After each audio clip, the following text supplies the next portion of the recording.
Okay, let's unpack this. Have you ever had that really frustrating gap when you're learning a language? You know, you can understand the simple stuff you read, maybe you even do well on the grammar quizzes, but then it's time to actually speak. And your brain just freezes. It's like it's trying to translate every single word from scratch. Well, today we're doing a deep dive into a surprisingly effective, uh, really focused strategy. It's designed specifically to bridge that exact gap for English learners at those foundational A1 and A2 levels. All of our sources, and we've looked at a lot of language acquisition research and curriculum outlines, they all point to this one sort of simple idea. Fluency for beginners isn't about being complex, it's about repetition and utility. So, the mission for this deep dive is to figure out how this highly structured approach, which is centered around mastering just 100 sentences about your daily life, can get you from just understanding English to, communicating confidently, naturally. It sounds almost too simple, doesn't it? It really does. But it's true. What this system gets right is that it debunks the myth that you have to be constantly learning new, abstract words in those early stages. For A1 and A2 learners, the sources are really clear that the number one priority is building automaticity. Right. Not academic words, but functional confidence. Exactly. If your brain is still going through three steps, thinking the thought, translating the grammar, and then worrying about pronunciation, you're always going to hesitate. This strategy it cuts those steps out. So, what we're doing here is giving you the blueprint to get out of that translation purgatory. To start, let's quickly define who we're talking about. We're using a common European framework of reference for languages, the CEFR, specifically the A levels. Which are really that crucial first stage. The most crucial. So an A1 learner, that's your absolute beginner. Their abilities are very, very limited. They can use basic expressions, greet someone, introduce themselves. My name is Kiss. Exactly. My name is, or water, please. Just isolated words or simple memorized phrases for immediate needs. But then when they move to A2, they start connecting those dots. They can understand frequently used sentences about things that are immediately relevant. So things like their job, family, or shopping. Precisely. And most importantly for our discussion today, their daily routine. They can handle that kind of survival English pretty confidently. So the jump is really from survival words to survival sentences. And that jump has to be built on consistency and relevance. It has to be. I mean, it doesn't matter if you can talk about astrophysics if you can't confidently say, I need to buy milk. Absolutely. And that is why the core material we've analyzed focuses so relentlessly on these daily routine sentences. Because they're universal actions: waking up, eating, working, resting. Things that happen every single day. And this is where the real advantage comes in, I think. When you're learning a phrase like, I prepare dinner, you don't need a dictionary. You already know what that feels like, what it looks like. You're so right. The power is sensory. It's psychological. When a learner repeats, I check my emails, their brain instantly connects the sound, the rhythm of the English, to the physical act of opening their inbox. So it's not abstract anymore. Not at all. That constant real-world link minimizes the memory work. Mm-hmm. Instead of linking an English word to a word in their native language, they link the English phrase directly to the action. Which is the first step toward actually thinking in English, isn't it? It's the critical first step. It stops being this abstract grammar file in your head and starts being a real tool you can use to navigate your day. Okay, let's pivot a little to the mechanics of sound. I want to talk about this huge hurdle that I think every new language learner hits, and that's just auditory overwhelm. We have this idea that to get better, we have to immediately jump in and immerse ourselves in fast, native-level TV shows or conversations. And that's such a common mistake. It's understandable, but it's also deeply frustrating for the learner. If you jump into fast, colloquial speech too early, your brain isn't processing language. It's just noise. Just noise. You end up guessing where one word ends and the next begins, and you start reinforcing all the wrong pronunciation and stress patterns. You're actually training your ear badly. It's like trying to listen to a song in a foreign language where you only know 2 words and you're just hoping to catch the rest. That's a great analogy.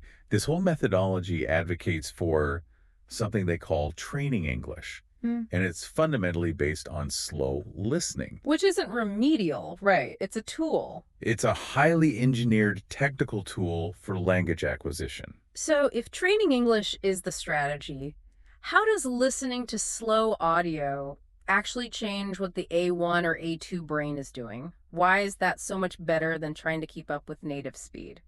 Well, when you deliberately slow the audio down, say to about 70 or 80% of native speed, you're giving the brain time to process a few critical things. First, you hear each sound, each phoneme, clearly.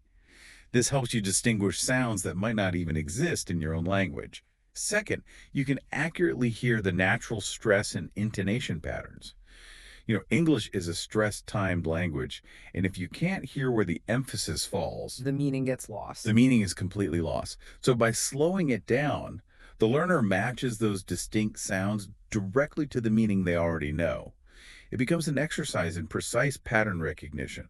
You're installing the language correctly from the ground up. Instead of rushing the installation and getting corrupted files, I like that. So we're training the muscle memory for listening. And the sources are pretty clear that this slowness has to extend to speaking too. It absolutely must. This is where so many beginners stumble. They think speaking fast means speaking well. But for an A1 or A2 learner, speaking fast is usually just hiding It's errors. hiding errors. Slow speaking practice is paramount because it forces you to focus on pronunciation accuracy. The shape of your mouth, where your tongue is. It builds confidence because you feel in control. And control reduces that anxiety of making mistakes. Totally. The second you try to rush, you just fall back on old habits or you start guessing. The goal of training English is clarity and controlled rhythm. Speed is not the goal. Once you have control, the speed will come naturally. Let's get into the practical side then, the toolkit. The beauty of this approach is this simple, repeatable process that combines the slow listening with the slow speaking. Our sources lay out a very clear four-step loop. And this loop is really the tactical side of the whole method. It's all about daily consistency. So step one is listen slowly. You just focus on understanding the sentence, the rhythm, the sounds. Don't even try to speak yet. Just absorb. Okay, step one, absorb. Step two, repeat slowly. This is your first active step. You copy the sentence out loud, trying to match the pronunciation and rhythm you just heard. It might feel a bit awkward at first, Uh-huh. but it's essential for building a physical mouth memory. Right. Step three, repeat again. This is just about reinforcement, building that neural pathway, moving the phrase from short-term memory to long-term productive memory. And then the last step is the most important one. Step four, use the sentence. This is the real-world connection.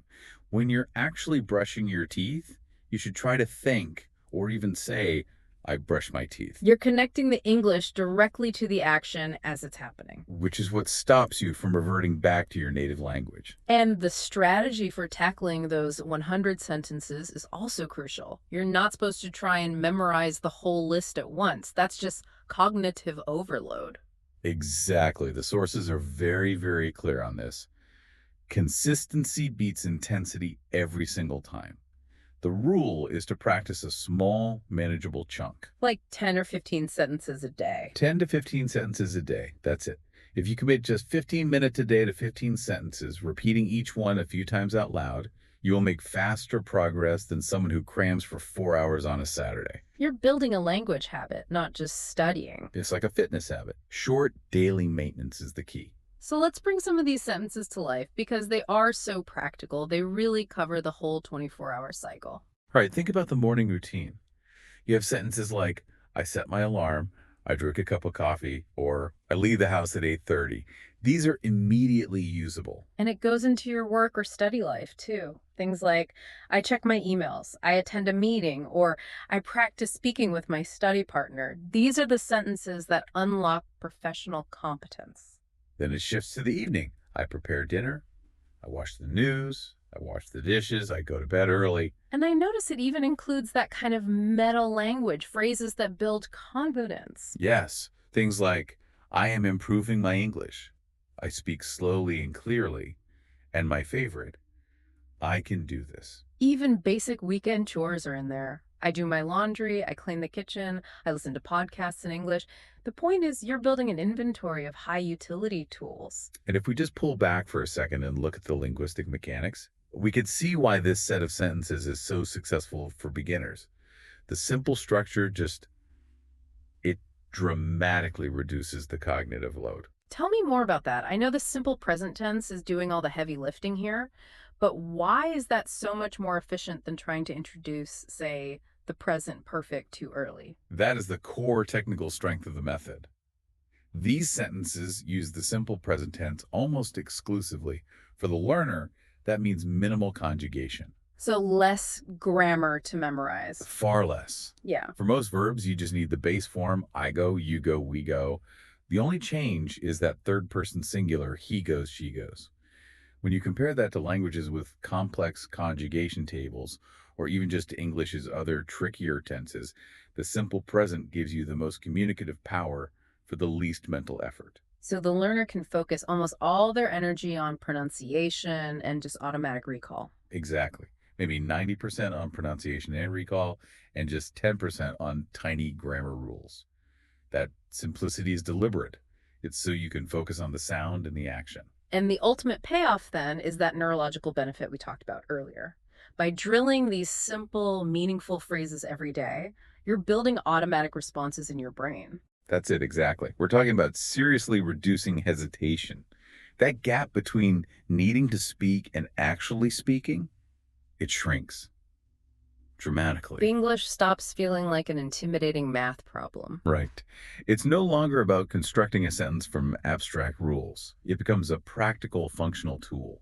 The sentences are they're already there in your mind, ready to go. So what does this all mean for you, the learner? Here is the final key takeaway. Fluency, especially at the A1 and A2 level, does not require complex grammar or fast speech. It requires simple, high-utility sentences that you practice slowly and consistently. When you commit to this strategy, when you really dedicate yourself to slow listening, clear speaking, and mastering those 10 or 15 sentences every single day, English stops feeling like some external subject you study. It starts becoming an intuitive part of your daily life. It starts becoming natural. This deep dive showed us that targeted repetition of daily routines combined with that methodical use of slow listening and speaking is the most direct path for foundational learners to get real confidence and see huge improvements in their pronunciation. It's about teaching the brain and the mouth to walk slowly and confidently before we ever ask them to run. A perfect summary. And, if we connect this to the bigger picture, the success of this method lies in its fundamental design. Taking a massive, overwhelming goal, speaking a new language, and just breaking it down into small, repeatable pieces. Consistency over intensity. The master principle of skill acquisition. Yeah. And that raises an interesting question for you, the listener, to think about. What other complex, daunting goal do you have in your life? Maybe it's fitness, a new professional skill, or just getting your finances in order. Could you apply this exact same methodology? Could you break that huge goal down into 10 simple, repeatable daily steps to master, just like these learners master their 100 essential English phrases?